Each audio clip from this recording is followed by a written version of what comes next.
Everyone, how are you. So जैसा कि आप सब जानते हैं कि the magic of thinking rich का आज डे 5 है और आज सर ने सबसे शुरुआत में क्या बताया पता है कि जो पॉजिटिविटी है ना वो 1% पॉजिटिविटी 99% नेगेटिविटी पे भारी पड़ सकती है। क्या है ना कि एक टाइम उनका बिजनेस बहुत ठप हो गया था, तो वो सब बहुत परेशान थे, कितना भी वो पॉजिटिव करने की कोशिश कर रहे थे पर हो नहीं पा रहा था। तो उन्होंने क्या किया, उन्होंने बताया था 3 मई 2023 को 3 घंटे के लिए सुंदरकांड का पाठ करवाया अपने पूरे फैमिली को और मोहल्ले को गैदर किया एक जगह और बहुत अच्छे से मन लगाकर सुंदरकांड किया। मतलब आपको पता है ना कि अध्यात्म से, मैनिफेस्टेशन से, दृढ़ संकल्प से रियल में जुड़ने का मतलब ये कि आप अपने आप को शांत करो और सात्विक बनाओ और धर्म से खुद को जोड़ो, क्योंकि जब हम अध्यात्म से जुड़ते हैं ना तो ये चीजें हमारे लिए आसान हो जाती है। जब हम दुनिया के चकाचौंध में सिर्फ जीते हैं ना तो ये चीजें हमारे लिए मुश्किल हो जाती है। इसलिए उन्होंने सुंदरकांड करवाया और इससे पॉजिटिविटी बहुत आती है। उसके बाद जो मैजिक हुआ ना उनके लाइफ में वो उन्होंने सारा कुछ शेयर किया। उसके बाद डे 5 में उन्होंने 3 चीजों के बारे में बताया कि 3 मेन चीज सीखेंगे। पहला,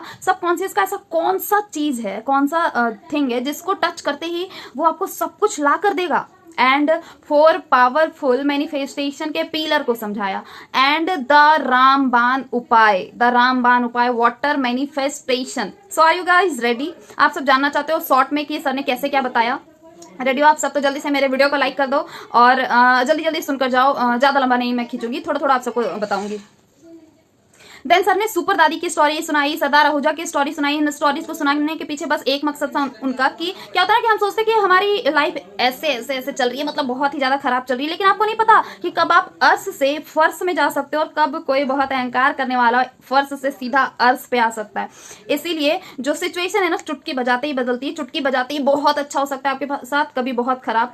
तो खुद को वैसे क्या है ना कि हम जैसा सोचते हैं वैसा होता है, तो जानबूझकर क्यों ना हम अच्छा सोचे कि चुटकी बजाते ही हर बार अच्छा ही हो, बुरा नहीं।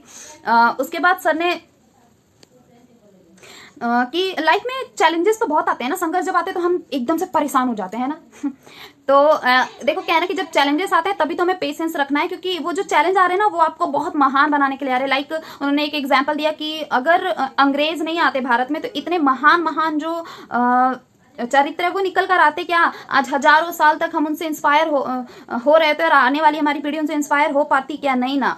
तो जब भी चैलेंज आए आपकी लाइफ में आप समझ जाना, खुश हो जाना कि हम कुछ बहुत बड़ा क्रिएट करने वाले हैं। उसके बाद सर ने RAS के बारे में बताया। चलो मैं टॉपिक की बात करती हूँ। सर ने RAS के बारे में बताया, हमारे सबकॉन्शियस माइंड का एक फैक्टर RAS। क्या है ना कि RAS क्या बताया था सर ने कि रेटिकुलर एक्टिविटी सिस्टम, ठीक है, एक्टिवेटिंग सिस्टम ऐसा कुछ था। वैसे मुझे इसके बारे में ज्यादा कुछ नहीं पता, पर सर ने इसके बारे में क्या बताया ये मुझे पता है कि जब भी हम किसी भी चीज को, किसी भी थॉट को RAS में एकदम से घुसा देते हैं, डाल देते हैं ना, तो वो चीज आपको वो कहीं से भी कुछ भी करके लाकर देगा ही देगा।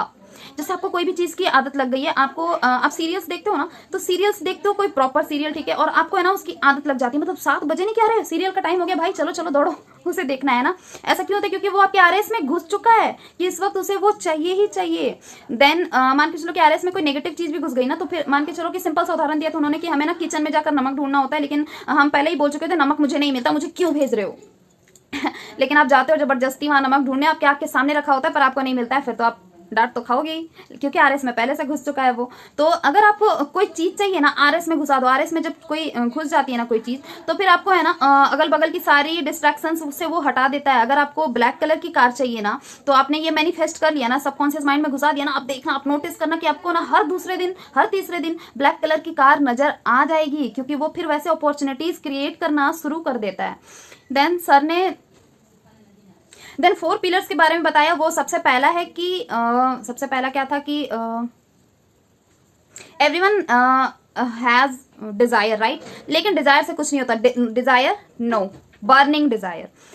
बर्निंग डिजायर, अगर आपके पास कोई डिजायर है ना, डिजायर तो बहुत सारी होती है, लेकिन जो बर्निंग डिजायर है जिसके लिए आप कुछ भी करने के लिए तैयार हो, मतलब सिर्फ सोचो नहीं, जिसके लिए आप एक्शन लेते हो, डेली एक्शन लेते हो, बर्निंग डिजायर मतलब पैशन से भरे हो कि ये चीज किसी भी हालत में चाहिए, तो फिर वो जो सबकॉन्शियस माइंड है ना, वो RAS है ना, वो वैसी वैसी अपॉर्चुनिटीज क्रिएट करेगा, वैसे लोगों से आपको मिलाएगा, वैसी चीजें आपको दिखाएगा, वो सारी चीजें खुद वो सही करता जाएगा, लेकिन बर्निंग डिजायर यहाँ होनी चाहिए। दूसरा, होप एंड फेथ, मतलब आपको विश्वास होना चाहिए, उम्मीद होनी चाहिए बिल्कुल कि हाँ विश्वास है, मुझे ये होगा, भगवान की मूर्ति है, पत्थर की है, लेकिन हम विश्वास करते हैं, फेथ करते हैं, तो वो भगवान है। लेकिन इंसान जो भगवान ने बनाया हम उस पर विश्वास नहीं करते, हम खुद पर विश्वास नहीं करते कि हम उनकी क्रिएशन है, हम कुछ भी कर सकते हैं।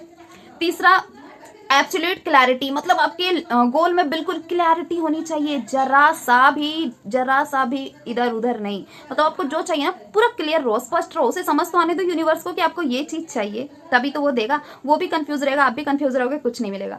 तीसरा सर ने बताया, सॉरी चौथा, 0% डाउट। आपके गोल में इतना सा भी डाउट हुआ ना, यहाँ पे इतना सा भी, वो आपको नहीं मिल सकता, नहीं मिल सकता। फर्म एकदम होने चाहिए आप, 0% डाउट होना चाहिए कि ये बिल्कुल हो गया है मेरे साथ और मैं इस चीज को जी रहा हूं, मैं खुश हूं, इस चीज को मैंने पा लिया है। 0% डाउट, राइट। देन अब बारी है वाटर मैनिफेस्टेशन की पर मैं यहाँ पे आपको वाटर मैनिफेस्टेशन नहीं बताऊंगी क्योंकि ये वीडियो बहुत लंबा हो जाएगा। मैं अपने शॉर्ट्स में कोशिश करूंगी आपको वाटर मैनिफेस्टेशन के बारे में बताने की कि सर ने मैं कैसे समझाया था। उसके बाद पता है कि सर ने क्या कहा कि अगर आप किसी को एक मछली ले जाकर दोगे ना तो उसकी एक दिन की भूख मिटेगी, लेकिन अगर आप उसको मछली पकड़ना सिखा देते हो ना तो वो फिर दोबारा आपको परेशान भी नहीं करेगा, ना अपनी जिंदगी से परेशान रहेगा। तो ये चीज करो, सबसे पहले खुद को स्किल्ड करो, खुद को सिखाओ, खुद को लायक बनाओ और दूसरों की मदद करो। क्योंकि ये तो आपको पता ही है कि when you support the world selflessly the whole universe supports you helplessly. तो ये चीज अपनाओ। That's it guys. अब मुझे पसीने आ रहे हैं, ऐसे मुझे ना पसीना नहीं आता ज़्यादा, लेकिन ना मैं पंखा बंद करके शूट कर रही हूँ क्योंकि पंखे की आवाज़ घर घर करेगी ना, है ना इसीलिए थोड़ा आप सब लाइक कर देना मेरी वीडियो को, इतनी मेहनत करती हूँ मैं, और सब्सक्राइब करना मेरे चैनल को, कमेंट करना। Bye bye.